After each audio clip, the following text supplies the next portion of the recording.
Welcome back to Animal Crossing New Horizons. I'm Dear Darling, and shall we see what's going on a lovely little island of Fawnhollow today, where the eternal mystery has someone moved into the empty housing lot we have, where is it fauna? Is it not fauna? I mean, the odds are in favour of it not being fauna, but you know, there's always that small chance. And if no one's moved in, then maybe we'll be able to do a couple more Nook Mile Island hops to try and find fauna on a Nook Mile Island. But otherwise, today being Sunday, there's not really much else to do apart from farm up Nook Mile points. But anyway, hello everyone. Right now in Fawnhollow, it's 5:36 PM on Sunday, September 26, 2021. I don't really have any big news to share today, but it's the start of a new week, so, you know, we'll go about our usual business as we wrap up near the end of September and move on into October, aka the spooky month, for Halloween decorations. Ooh. And then, you know, we'll be like 2 months away from Christmas, which is wild to think about. Happy Home Academy, more like shmash me. Let's get real for the every centerpiece, accessories and buttons. Have we got this one before? I don't even know. We're just throwing them away now because I don't even know if we got them before or not. This one we definitely had before. I just want to make some room so we don't have too many things clogging it up, and technically we shouldn't throw away the ones from villages we already have, but the first thing I'm going to do is see if someone's moved into the lot, and no one has. How weird. This has not happened before. Of course, yesterday was a bug off, so of course we have KK Cider here visiting. Let's see, is it at 6 PM he starts taking requests, so we can end off with a KK Cider song at the end of this episode. It's going to be quite a chore to get enough Nook Mile mission points to actually redeem anything here. But we are going to try, because what else are we to do? Sell fruits, trees, water, cut down. Okay, cut down, water, fruits, fish, something like that. Okay. Yeah. So I mean, Sunday, is there anything big news going on or anything along those lines? Not really, that I can think of. In the gaming sphere at least, there are some teasers for Overwatch 2 of some like two of them, what are they called? Heroes, I think. The reworks of being Sombra and Bastion. I didn't give them a look because I did play a decent amount of Overwatch when it first came out, but then I got bored of the game because I think the best way I could describe it is the balance of like high intensity and low intensity gameplay in Overwatch was super off, and also, you know, I don't think I can really with a good conscience support Blizzard games like that anymore, with all their goings on, all their going ons. But yeah, we don't have to chop down a tree. No, we were harvesting wood. That's right. But it still got me curious because, you know, Overwatch was the game I played a lot of, and yeah, I'm not sure if I ever talked about this before, but Overwatch, like, I liked Overwatch when I first started out, but then as I played it more and more, I was like, why do I like dread playing Overwatch? Not dread, but like dislike playing it every single time we play it a little bit more and more often. And it's not because of like the people you find in ranked games who, you know, there's a strong bias for people to be rather toxic in online gaming, especially through ranked and competitive modes. I mean, there have been studies done by, through online gameplay and all those sort of things, because of that disconnect between seeing a person about something. People are much more likely to be rude and like vicious. Volatile is not really the word I wanted, but something like that. Other people are just more likely to be toxic because the studies have shown that you're like less likely to try treat someone at the other end of a username as a human being or something, which is just honestly kind of scary to think about, especially with how online our future culture is getting. But you know, I'm not really an expert in this sort of field, so perhaps it's not really anything to worry about in the first place. But yeah, amusingly, as low battery. Amusingly, as low battery. I guess we'll switch out the batteries now because why not? It's not because of the ranked community in Overwatch or anything like that. I didn't really play much ranked. I wasn't particularly good at Overwatch and didn't have much intention of getting better, to be honest. The only shooter where I've really had the motivation to try and get better in is Siege, and I haven't played that for ages now. Mainly because I am the only one of my friends who really played it for a while. No, that's not true. I played it with Benny sometimes, but then it just sort of fell out of favour. Yeah, I still quite like Siege as a game. Would I get back into it? Maybe. I don't know. I wonder how much it's changed since then. Because the biggest problem with Siege is it's such a massive skill flaw to get over hurdle to get over in the first place to really understand it, and it's quite different from a lot of other shooting games. Well, at least when I played it, it's a lot more tactical and methodical. You can, most of the times you'd win based off knowledge rather than necessarily Twitch gameplay shooting. You have to shoot well enough, but once you've overcome the obstacle of being like able to shoot well enough in an FPS, your understanding of the game drastically improves how well you can perform, to a point where I felt like I was doing very well, despite the fact I wasn't particularly good at aiming in a shooter game, but just because I knew the maps better than most other people at Velo and knew what things about characters and knew about lines of sights, and that ends up being very, very helpful in this sort of game. So we're gonna get fishes. We need to keep a lookout for fossils, and then I think we'll sell some stuff, and we should be good. But Overwatch is, as I was saying, like because whenever you play a game, there'll be cycles of like excitement, hype, and low moments where things are just kind of chill, which is what a lot of games sort of go after. They want to go like, you want to have like hype moment, then low moment, hype moment, then like a refresher. And, like, it happens with all in like stories as well. You want to have like moments of high intensity followed by moments of low intensity. I'm not quite sure how the distribution of the spacing should go. That should probably go to much more experienced screenwriters than me, since I have no experience, I suppose, as a screenwriter in the first place. But still, this is a big fish. It is vibrating like crazy. It is a sea bass. Shows about no, apparently. Yeah, my problem with Overwatch, that was actually just completely Joy-Con drift, is that Overwatch had a problem, which I suppose a lot of these sort of hero shooters do, which I think maybe even TF2 had a problem, but I played it so much when I was younger that I perhaps didn't really notice it as much, is it's got really terrible cycles of high intensity and low intensity. It's basically high intensity all the time. The only low intensity is about like 20 seconds when you're dead or whatever, waiting to respawn, and even that is quite quick, and then it's immediately like almost back into the action straight away. Not necessarily immediately, sometimes you have a bit of travel time where you walk there, but it's just like the low intensity times are not even interesting, they're just boring, they're busy work if anything. The high intensity times are too frequent and too draining. So yeah, I think that's probably the better way to put it. Playing Overwatch was incredibly draining all the time. So I kind of didn't want to do it anymore. But every time I hear about the fact that Overwatch 2 is coming out, I'm just like, why? Overwatch came out not that long ago. When I think about it, it's like, wait, maybe Overwatch came out like 8 years ago, or something like that. It might not be quite that long, but it's somewhere along those sort of lines, I think. But I mean, it's kind of cool, I guess, to see Overwatch 2 coming out. I mean, part of me definitely does feel internally be like, couldn't you just updated Overwatch 1? But of course, you know, money. They want Overwatch 2. And then maybe they have the justifications. I haven't really looked into it, because I suppose I don't really care all that much. Justifications like they have a new engine or that sort of thing. They want to restructure everything, blah blah blah. Thus, making Overwatch 2 makes more sense than creating an Overwatch 1. Am I going to buy Overwatch 2? No, probably not. There's not. I'm trying to think of like sequels to games. I am always interested in if I liked the initial game quite a lot. Overwatch, obviously, of mixed feelings about it. Like, I think it was kind of cool, but you know, it got kind of bad after a while to me personally. Maybe not to you. It's always weird having sequels of games, because isn't it kind of weird that it's so like commonplace to have sequels for just like these sort of one-off games? Like, you know, Deltarune is probably one of the most hotly anticipated indie sequels, which is coming soon, TM. I'm not really sure what that time frame is, but like Deltarune Chapter 1 came out to everyone going like, whoa, just where did this come from? I can't believe it. Deltarune Chapter 2 came out rather recently. Still haven't played it. Still trying to keep my knowledge about it minimal, so I can not spoil myself, and when it finally comes out I can play through it live on this channel, or not necessarily live, but like my genuine reactions, that sort of thing. What was I saying?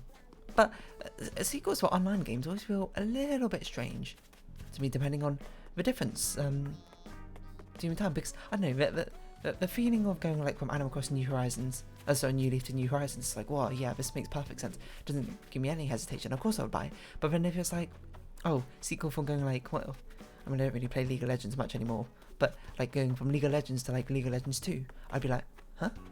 I guess it's kind of different with League of Legends, because League of Legends is a free-to-play game in the first place, so it doesn't actually matter. I guess it matters more for these purchase games like Overwatch to Overwatch 2. I'm sort of just like, why didn't you just redo Overwatch? And I suppose there is precedent to be held that you can just redo these older games and like update them to much more modern standards. Because League of Legends basically is League of Legends 2 now. The amount has changed over these like 11 years almost now. It's astounding, and we're effectively on League of Legends 2. But because League of Legends is a free-to-play game, I suppose, and they don't really have much incentive to make everyone buy the entire thing again. And by releasing League of Legends 2 and making it like a paid version, even if it's free-to-play, if you don't carry over all the previous information, most people aren't going to move on. It's probably how it goes.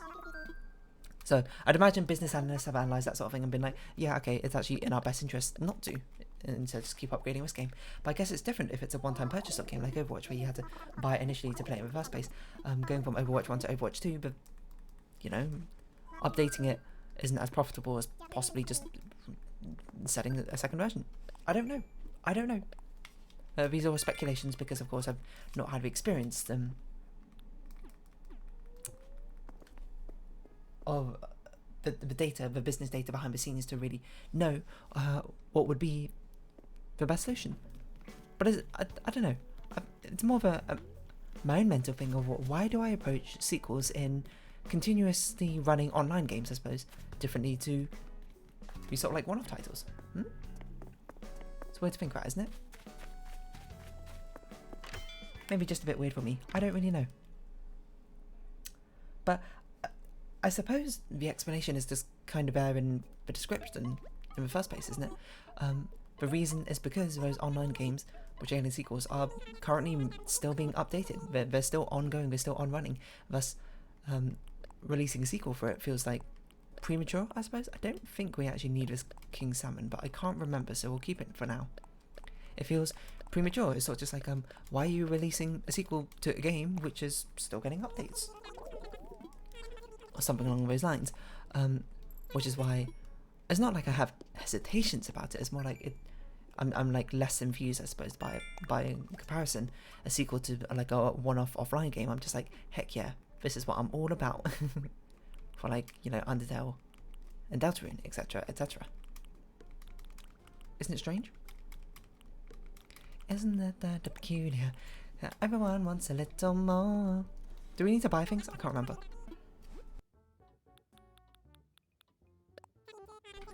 We need to buy a tree. I don't think we need to spend money. I don't think that's one of our missions. Got some gift wrap, chartreuse wrapping paper, seal them up and that sort of thing. Wrap them up. All good. So yeah, I'm losing my train of thought. Yeah, it's because the other games, I suppose, there's an expectation that they're one and done, but they're getting no more updates. I'll keep using Undertale as my example, but I think it's probably the easiest one to draw comparisons with. Not easiest one to draw comparisons on, but it was just the first example I thought of with a game and a sequel, which I'm completely fine with. Because there's no expectations that Undertale would continuously get updates, and I suppose it helps that it was a rather cheap thing in the first place. It's sort of, I suppose, the whole argument with games as a service rather than games as a one-off purchase. Selling things. Walking leaf, plant tree, cut down tree. Okay, those are doable. What is a hot item for today? A rocking horse. That one's rather easy to create, if I recall.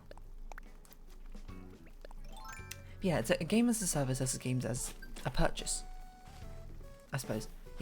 I'm buying Undertale with the assumption that it's a game as a purchase, while I'm paying once for like Rainbow Six Siege, being like, this is a game as a service. It's going to continuously get updates, even though that's not necessarily true. Because at some point, the service has to stop. I can't imagine, like, obviously Siege would still be running maybe like 50 years in the future. That's just insane. I mean, if that happens, then fair enough, but conceptually, that seems very unreasonable. Which, sort of begs the question, why isn't it, why am I, like, why isn't, I don't know how to phrase this, why isn't subscriptions a much more accepted way, I suppose, to have these live service games? Like, like in the old days, like World of Warcraft, you had to subscribe to play to it. I think the only game nowadays which you have to subscribe to are MMORPGs. that being like the only popular ones are like EVE Online, Guild Wars 2, and Final Fantasy, I forget which number it is, 14, I think. Why are those the only ones with subscriptions? The other games, I'm sure, with subscriptions, but they all come in the form of like battle passes and that sort of thing, which is probably why they ended up being so popular, because it makes more sense for games as a service to have these sort of continuous payment options, I suppose, rather than one-off purchases, which is, I suppose, if you really think about it, that's kind of what microtransactions and cosmetic items are. They're just a continuous way to add in new content, which people purchase through very extortionate prices sometimes, which is basically their sort of subscription model. Now, it's a bit different because it's not, instead of everyone paying an equal amount, basically you have a large majority of your player base paying either nothing or a very, very small amount. I mean, you have a very small percentage of your paying player base paying an absolutely extortionate amount to keep the game running, which they don't need to. It's all like the onus, basically sort of, it's sort of like you know those Japanese supermarket things where it's like a pay what you want. It works in an honor system. Well, it's not even an honor system because you're not expected to pay. It's more like pay what you want, and most people just be like, I'm going to get this for free, what a steal. And then some people are like, you know, I played this game for a reasonable amount of time, I'll drop a little bit of cash into it, and a very small amount of people, but significant still, are like, I'm going to throw like my life savings at this thing, because this game is my life. I guess that's kind of a replacement of subscription services, because the problem with subscription services is everyone has a bare minimum pay-in amount to actually experience a game in the first place, and for a lot of people that's just not feasible, and for a lot of people it's not even not feasible, it's not even enticing. They look at it and be like, I don't want to do that, to be perfectly honest. Oh, we did do that King 7, turns out. Oh no we didn't. Never mind. But I even know my friends, a lot of my friends would be like, especially when we're younger, we're like, I'm not going to play this game. Why? Because I have to buy it. I just play a free game instead. But the people who are known as whales, dolphins, other oceanic creatures, are just like, oh, I forgot to make a rocking horse. Go back and do it. Drink some water. At the same time, because I'm thirsty. It's sort of like, I suppose, when you play a game, everyone's got a certain amount they'd actually be willing to play for it. And it turns out it's better to let the player decide how much they're willing to pay for the experience of playing the game, compared to having the developers establish this is the minimum buy-in price. Because, you know, as it turns out, like some people, like, I suppose if you imagine it as a graph, it's just like an exponential graph. Well, not really exponential, more like with a 1 over x sort of graph, asymptotic graph. Very, very small amount of people would pay a huge amount, and if you have just like a purchase one sort of game, like imagine like Overwatch without microtransactions, this is talking for a game as a live service, they'd be winning. They're like, oh, £30 of this game, perfectly fine, I'll buy this, and it's an absolute bargain, because now I don't need to pay anything else, and I can still continuously play this game for free. Not for free, but like after that one-time purchase. When really, if you had microtransactions, cosmetics, or a battle pass system or a gacha system inside of it, they'd be willing to pay huge amounts. They'd be like, oh yeah, I'm okay with spending like hundreds of pounds every single year in this game. Or if you're really, really crazy, you'd be like, oh, you know, this new character came out, I'm going to pay £10,000. Which, by the way, has happened. Like, I don't mean this in a sense of shame. To shame them, because the only thing I hope is for people who spend huge amounts of money in the game can afford it. Like, it's your money, you can do what you want with it. Just, I hope it's a well-informed decision. It's not like a decision where you're like, oh, I'm addicted. It's more like oh, you know what? I have money to spare. This game is really important to me. I'm okay with spending a huge amount of money on it. You know, it's kind of like other people, if they had excess amounts of money, be like, I want to buy a sports car. You don't need a sports car or anything like that, but if you love cars, why not? You know, if you have the money to support it, why not buy it? That's basically just how it goes. So yeah, but I've seen people spend extortionate amounts of games in gacha systems, that sort of thing. Like the most notable one is one in Starlight Stage ages ago. I think I calculated that there's one person spent like £10,000 on this one banner to get like multiple copies of one card, the maximum amount that you can fuse together to get basically very, very minimal reward. It was just more to be like devotion to that one character, which, by the way, I saw and I was like, what? But, you know, that person probably had money to burn. It's NBD for them. Also, we haven't seen a walking leaf yet, which is a bit of a worry. Let's try and get this Nook Mile mission done. Because that's basically one of the only chances I think we had to get 2 tickets. Is get these expensive missions done. So yeah, but most other people, like I'm gonna say like 80% of a player base probably spend less than £15 on a game as a live service. Like it's probably something like 50% don't spend any money on a game. Are completely free to play players. And that's totally fine, to be honest. I used to be a free-to-play player in a lot of games myself, and some games I still am, some games are not, and sort of depends on the game, and whether there's any purchases in my mind I deem worth it or not.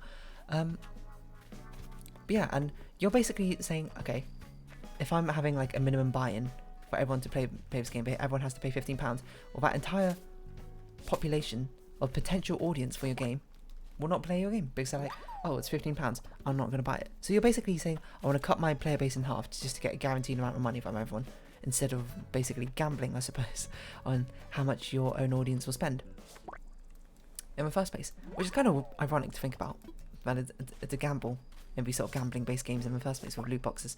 And, you know, I suppose because now these games and services have been out for quite a long time, and it turns out these loot boxes and gacha systems are definitely the most effective way to earn ridiculous amounts of money. Otherwise, why else would they keep doing it? And part of it is maybe, if you are more optimistic, you could justify being like, oh, it's because, you know, smaller percentage of these whales who have excess money, well, fine, we're spending this amount, and, you know, it turns out it's better to get a lot of money from a small amount of people and small amounts from everyone else, rather than trying to get like a medium amount from everyone. It's just better this way. But perhaps more cynically, you can comment on the fact that it's probably preys on people's gambling and the addictive nature of it, and perhaps exploits people to spend more than they could currently be comfortable spending. But that's a bit of a negative view, and other people have covered it in the past far more eloquently than I have, and far better researched. I'm just saying everything off the top of my head, so, you know, it's basically got sort of no ground, no statistical evidence to really back it up, which is, of course, very important to me as a statistician. You need evidence if you want to stick anything to your claims. Can we get 1,500? I deem it unlikely that we're going to get 1,500, but we can try. We need to sell things, hot item. That's 200. We really need a walking leaf, basically, to appear. As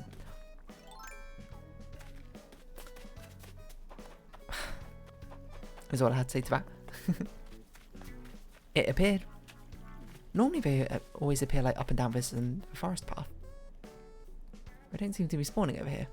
It's a bit difficult to spot them. Okay, so yes, that was unfortunate, but you know there'll be more opportunities to catch a walking leaf. Certainly, I'm sure. I believe they only spawn next to trees, if I recall rightly. Yeah.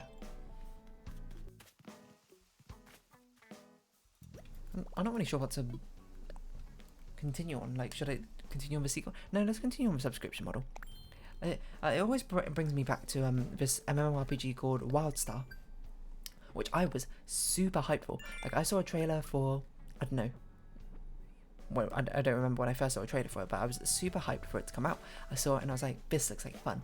This looks like an MMORPG I want to play. It's been a long time. This looks like one I commit time, because, you know, the time it came out, I think I was probably my GCSE age, maybe even younger. I was like, okay, I have tons of free time. I'm a teen. Why not play this sort of game?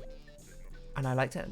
And I was like, this looks like a fun gameplay system. The game kind of ran itself into the ground through development decisions and poor launch and that sort of thing. But if you want to find out more about that, you should look up someone called, I can't remember what they're called, but they have a series called Death of a Game, where they look into it much more and analyse it a bit better. But I remember WildStar was released with this absolutely ridiculous, in like modern day system, and from a modern viewpoint system, of you had to have purchased a game in a one-off purchase, and then to play the game you also had to continuously pay a subscription fee. That is a huge barrier to entry for MMORPGs, as now we know that the best way is to do it free to play, to, you know, build up a player base and then have in-game microtransactions to actually get your money. That was a huge like prison wall. What would you call it? Like barrier to entry for most people, including me at the time. But I was like, this is not gonna make me play the game. I can't justify spending it was like £30 for initial price and then like £12 per month or something, £10 per month subscription fee or something to play the game, and I'm like, I can't justify spending that much. I don't have that much money as a teen. Like, I have savings and that sort of thing, but these are savings I need later in life and that sort of thing, you know. And these are things I can't justify spending on that thing, so obviously I didn't play. And, you know, I talked to my friends about it, and once that money system came out, I was like, yeah, I don't think we should, none of us are going to play this, because it's just too expensive, so then we didn't play it. Eventually, I suppose, while the developments of, developers, sorry, what do they call it, NCSoft? It doesn't sound right, hold on. NCSoft is someone else. Wild Star. Who are the developers? Oh, it's NCSoft. Carbine Studios, published by NCSoft, that's right. Carbine Studios, did they make anything else?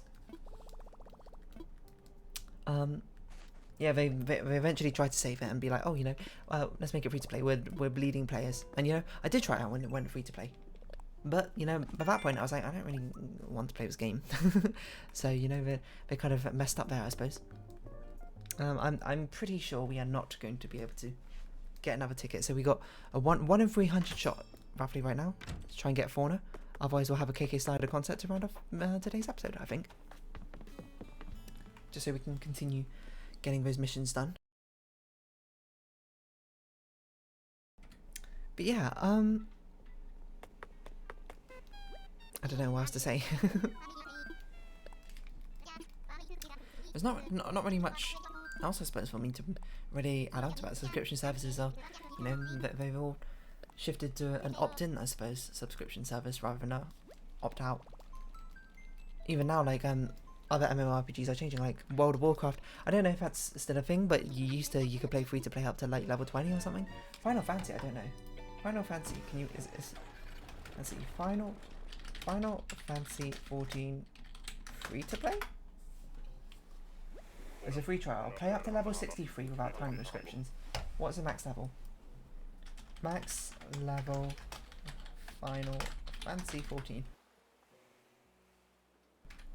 80. Okay, so that's actually pretty good. You can actually play quite a lot of Final Fantasy 14. I don't really have the time to invest in playing that sort of game anymore. Oh, Alfonso, right? I think that's your name. So that sort of thing is like, I'm not gonna really do it anymore, to be honest.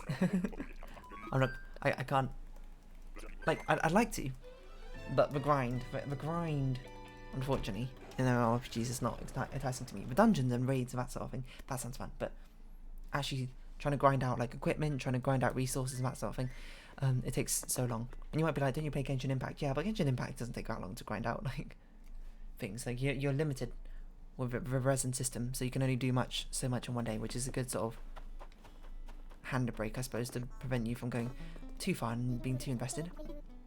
Yeah, let's hear it. Why not? Dial up an old favourite. I'll leave it up to you. Why not? Take a seat, and I'll just mute myself as KK Slider plays their song. What's he going to play? Aloha KK. Wonderful. And then we'll round off the episode after this. So, let's go.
Beautiful KK slider.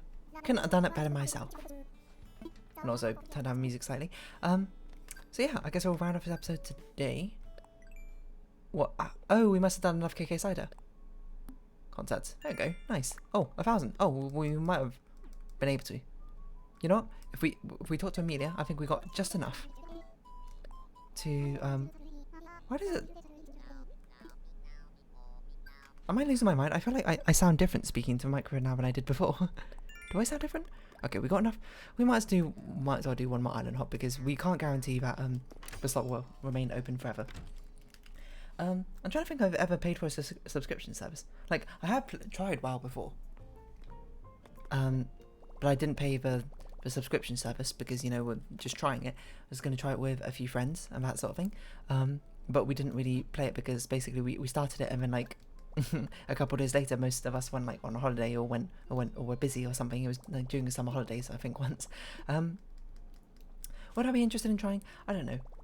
MMORPGs, I like in concept because I like the concept of a huge party working together to defeat like this dungeon raid, but still, it's a sort of the time investment required outside of it is quite a lot, to be perfectly honest. But yeah, apart from all of this, I got some admin stuff to do, and yeah, that's about it. I recorded some Life is Strange earlier today. That was pretty fun, but yeah, I mean, that's about it. Nothing particularly interesting going on. Played some games, watched some videos. That's about it. Okay, the one Nook Mile ticket to rule them all. Fauna, are you waiting on this Nook Mile Island for us? That is, in fact, the question. And it's one we will get an answer for, surely, as soon as we... Dun dun dun. Waiting. Fauna, fauna, fauna. Go catch some bees, chop some trees. Nope, you are Costo? I can't remember. So yeah, to not let this video run on too long, I suppose I'll just round up here instead of doing it in front of the town hall. So if you have been watching, thank you very much. This has been Animal Crossing New Horizons. I've been Dear Darling. Likes, comments, subscription, shares are greatly appreciated. Join the Dear Darling Discord and follow me on Twitter down below. And I hope we can see each other again. But for now, it's our farewell. So until next time, bye bye for now.